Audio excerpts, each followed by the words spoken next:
Hi guys, स्वागत आहे तुमचं दीक्षाच रेसिपीज मध्ये. गाईज, आज मी तुमच्या सोबत शेअर करीत आहे मिसळ पुरी. चला तर मग बघूया. इथे मी काळा चणा अर्धा कप घेतला आहे, हिरवा चणा अर्धा कप आणि मूग अर्धा कप घेतला आहे. तर मी हे सर्व रात्रभर भिजून घेतलं आहे आणि सकाळी बनवत आहे. तर मी हे सगळं स्वच्छ पाण्याने धुवून घेतलं आणि कुकर मध्ये घातलं. तर इथे मी काय काय घेत आहे: हळद, मीठ आणि 3 टमाटर घेतले, 3 हिरवी मिरची घेतली, एक दालचिनीचा तुकडा, एक मोठी विलायची आणि हे सर्व काही घालून याला मी 7 ते 8 शिट्ट्या करून घेते. तर चला तर मग बघूया आपलं कसं झालंय कुकर. बघा, तुम्ही बघू शकता किती मस्त शिजून निघलं आहे. ते चणे पण आणि मूग पण खूपच छान शिजलं आहे. आपण असं पण खाऊ शकतो, त्याला सगळं मीठ वगैरे घातलं आहे ना. तर टमाटे पण मस्त शिजून घेतले आहेत. तर आपण टमाटे हे काढून घ्यायचे शिजलेले आणि त्याचा छिलका काढून घ्यायचा, कारण की थोडा आंबटपणा कमी येतोय आणि छिलका छिलका पण दिसत नाही. तर छिलका काढून घ्यायचा. तर तुम्ही बघू शकता किती मस्त टमाटे पण शिजले आणि छिलका पण निघत आहे. आता हे आपल्याला मिक्सी मधून वाटून घ्यायचं आहे. इथे मी कढाई ठेवली आहे आणि तेल घालत आहे, कारण की आपल्याला इथे कांदे कापून नाही तर आपल्याला पिसून घ्यायचे आहेत. हे इथे मी 2 कांदे आबडधोबड कट करून घेतले आहेत. अद्रक, लसूण, कोथिंबीर हे सगळं मिक्सर मधून पिसून घेऊन इथे मी जिरा घातला आहे आणि हे पिसून घेतलं.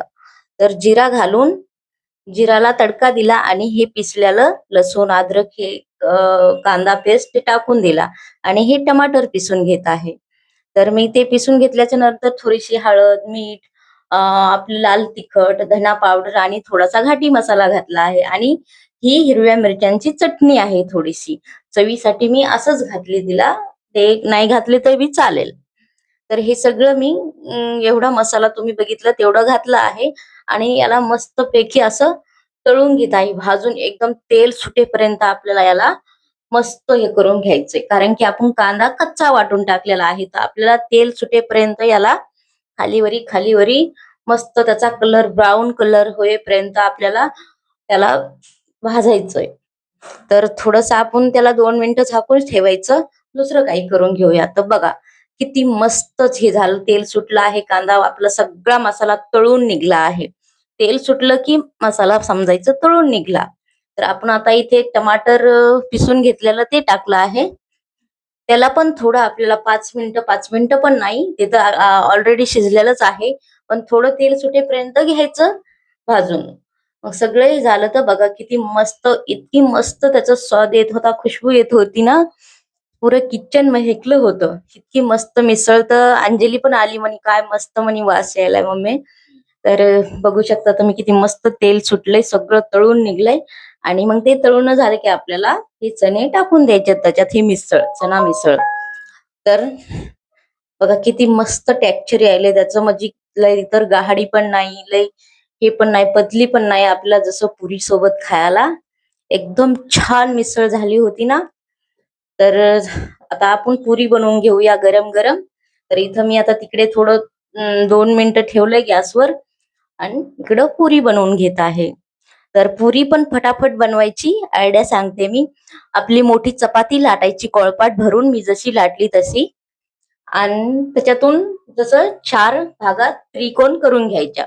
4 वेळ असा असा चाकू मारला की 4 तुकडे होतात.